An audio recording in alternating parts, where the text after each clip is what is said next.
people are suffering. It's elementary, they want us all gone eventually. Peers is dying, people are suffering. The money's still low, you should see.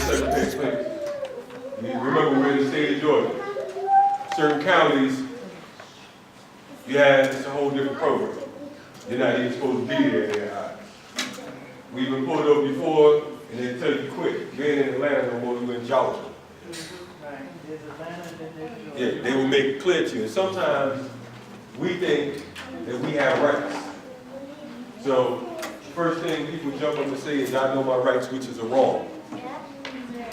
First thing you're gonna do, you get pulled over, lights come on.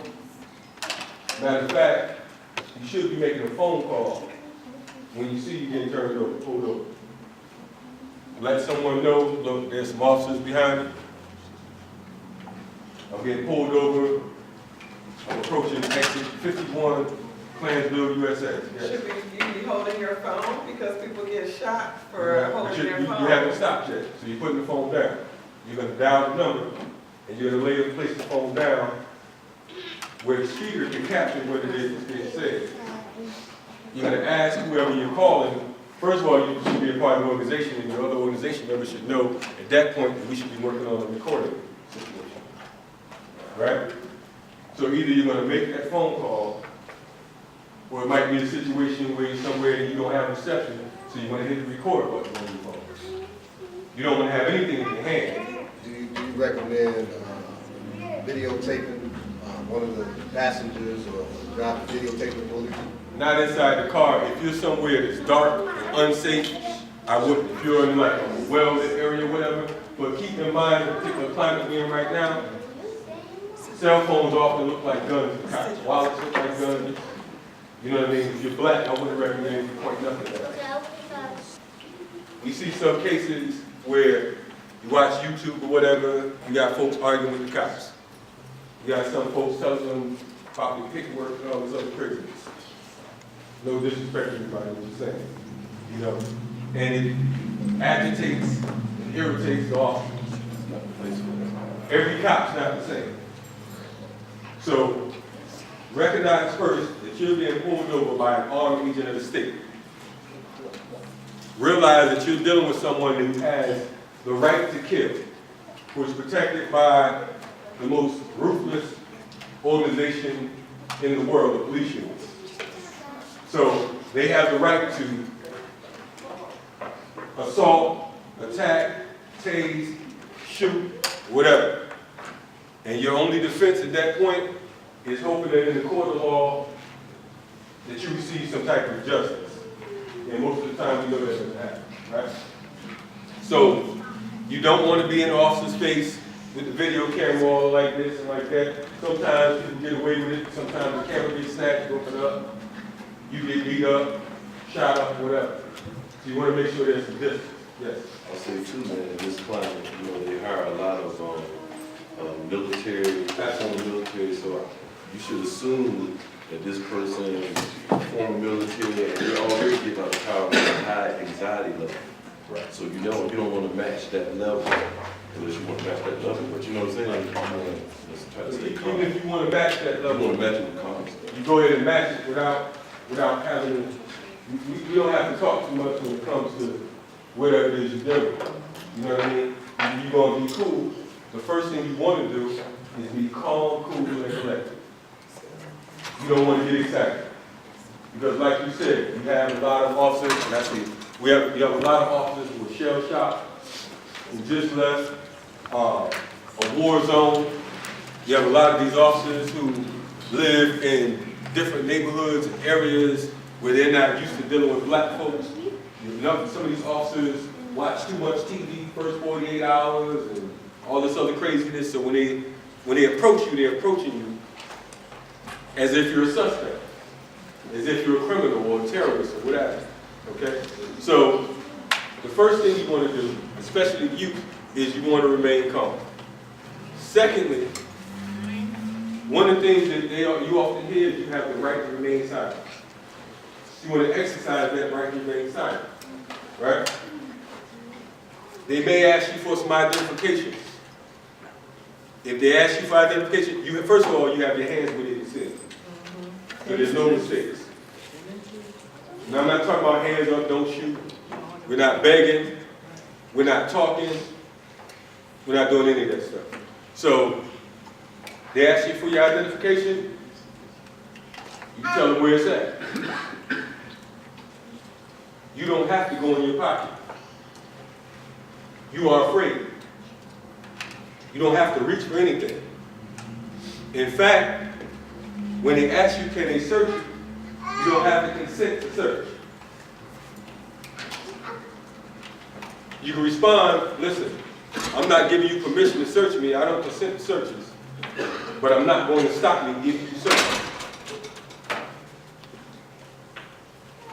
You're not arguing with me over them. You may ask, am I being arrested? Or am I being detained? And if not, then you ask, am I free to go? Any questions, especially from the youth? Listen, I need to talk to my parents. My parents told me don't speak to anyone. My name is such and such. My parents are such and such. And I'm going to be quiet because that's what my parents told me to do. Right? So you need to talk to your parents. No matter what they say. Well, I'm going to take you to jail. I'm going to take you, I'm going to do this, I'm going to do that. You stole something. Your lips are shut. You're sealed. Ain't nothing to talk about. They threaten to take you to jail. Don't worry about it. Your parents are going to come get you. That's just a tactic. They'll shoot some lies at you. Well, we just want to know, well, did you see somebody do such and such? You ain't never see nothing. And if you did see something and your parents feel like it should be reported, then let your parents report it. You didn't witness those shootings. You didn't witness those robberies. You didn't witness nothing. Because they'll flip it and you'll end up being the suspect. Or you'll be a part of the party and you don't even know these people. You got that? Can I add something? Yes. I think there's a serious myth out there that the police are not allowed to lie to you. Like if you ask them, are you the police, they have to tell you and different stuff, but they will lie through their teeth to get you to incriminate yourself. Yeah. The main point is you want the least amount of interaction with these folks as possible. Never jump up and down talking about how you know your rights. That is a key point that I have to reiterate because of the fact that I see so many people that want to prove that they can argue with the police and I know the law and all this type of stuff. You're dealing with a psychopath. A psychopath don't care nothing about your laws. They don't care nothing about what you're talking about. In fact, when you think you're smart, all they see is a smart nigga. Pardon my English. So you want to remain quiet, exercise your right to be quiet, and keep it moving. Then when you get home, you let your parents know what's going on, and they can file whatever proper complaints or whatever. While you're speaking to the officer, you're making sure that you're remembering the officer's name. They have a badge number. That should be your focus. You don't have to say, what's your name, officer, and all this other craziness. It's a badge, and it's an ID right here. You just glance at it and keep that in your head. So that when your parents need to go ahead and file a report, my child was harassed or whatever, so on and so forth, that they can do that, everybody's comfortable, so on and so forth. Oftentimes you'll have more than one cop. And they'll have the good cop, bad cops in there. Now the good cop is the one that's going to come along after the quote-unquote bad cop is roughing you up and he's telling you this and that, what he'll do to you and all that type of stuff. The good cop is going to say, listen, just do this. All you have to do is just do this. Tell us what happened. You know, well, you did see such and such, right? Well, you were there when they gonna twist your words, swing them around, so on and so forth. You don't go for that. Your only friend is your family. That's the only friends you deal with. Your family will take care of the lawyers and so on and so forth. For the adults, again, you're asking, are you being detained? They say they just ask questions, so on and so forth. Any questions they have outside of your name, I need to speak to my attorney.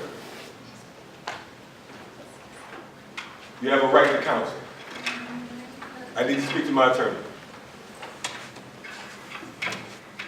Yeah, but you don't need an attorney, I'm just talking to you about, I need to speak to my attorney. I gave you my name, officer. You don't have to tell them where you're going, because oftentimes they're gonna ask you where you headed. There's no law that says that you have to tell these officers where you're going. There's no law. Now, if you're a minor, the logical answer is I'm going home. I'm going home. I'm going to see my parents. Anything outside of that, where you coming from? I'm coming from school. Adults, we don't have to answer all those questions. Anybody else have any comments? One thing I didn't mention is we don't put our hands on them for nothing. If you put your hands on them, it's to put your hands on them. Ain't no touching by look, sir, and all that. And I see some people get pulled over, they try to beg the officer, they touch the officer and end up with an assault charge. Because some of them are looking for a reason to let off on them. Keeping in mind the climate that we're in right now, we have to have an understanding that the state is not our friend. Okay? Everybody in here should have at least a number for one attorney, for one lawyer. Everyone here should at least be able to say, this is a number I can call when I'm about to get pulled over, and let them know, look, put your phone on mute, I'm being pulled over. If you can record this, record it, but I'm being pulled over and I don't know what's going on, and here's my location. We don't want any more Sandra Blands, right?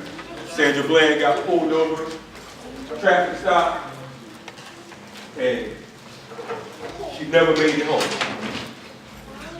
We don't want to see our babies be Sandra Bland, right? So we get pulled over, whatever craziness they talk about, we already know.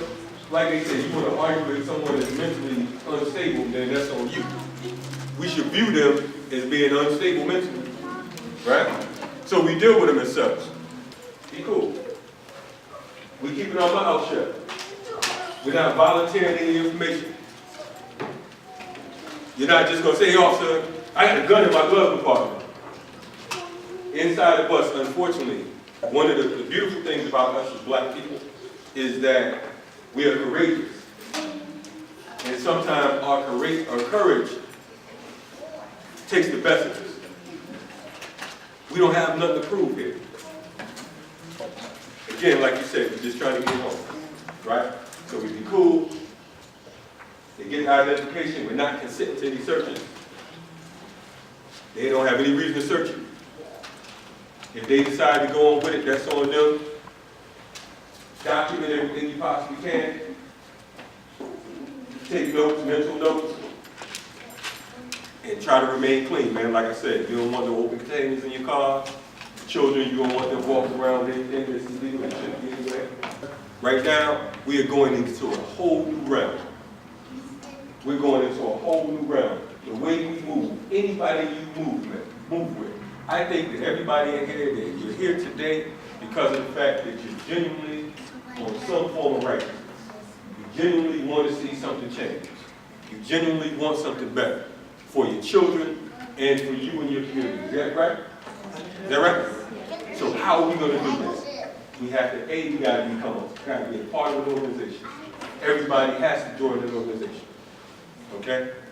Sometimes you hear people say, well, I don't get down with organizations because the organizations, they bugging out and tripping and all that. Everybody's a part of the organization whether you like it or not. If you're a part of the state organization or you're a part of some type of other organization. I don't care what kind of organization it is, a glee club, a church, something. You cannot roll out here by yourself, especially your children. Especially your children, because these folks are totally not concerned with our humanity. Not one iota. Back in the day, we used to think there was officer friendlies. I remember officer friendlies used to come to our school and they used to give us these little junior officer badges. Right? Remember that? Yeah. You remember Bob before they started pulling the door. They used to give us these little junior officer badges and they used to gas us up. They had all kinds of what I call propaganda. Now they got ice cream cops come through with ice cream trucks, all that BS. That's a good point that you just said, because now they come and they do fingerprints at schools for parents of young Officer Community Day under the guise of being a community day, but they got a record of your children's fingerprints now. Right. So you, even with that, you let your children know, they're in school or whatever, look, my child cannot be fingerprinted. We let the teachers know out the gate. Listen, we don't celebrate no holidays. Don't come telling me about none of that. You know what I'm saying? We ain't into this. Ain't no Thanksgiving. When we talk about no doggone Santa Claus, we ain't even play that. We're gonna be doing something. Make sure that we're absent that day. We don't believe in no officer friendlies. We not no patriots. None of that.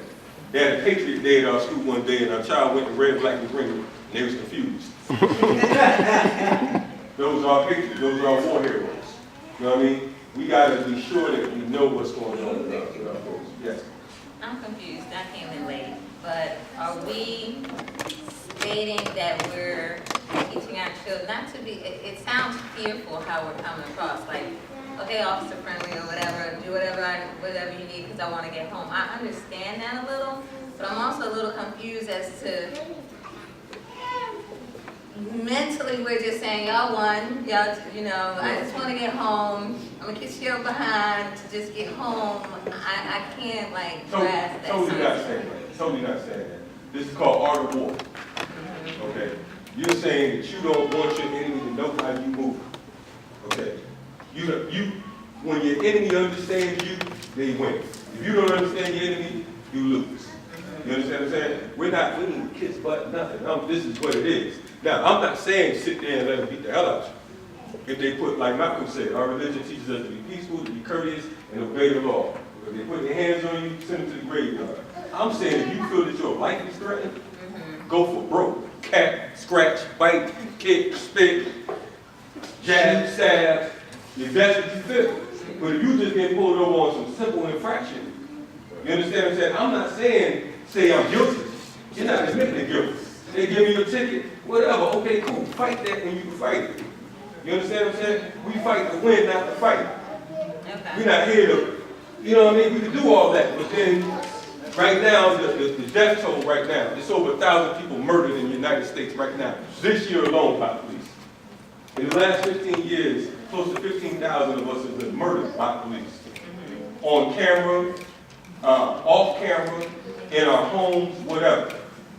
Our spirit tells us that we're not taking this no more, right? And we should. But we have to live in order to fight. You can't win by yourself. I can't win by myself. Balagoon he's been into martial arts for close to 40 years, right? 44 years.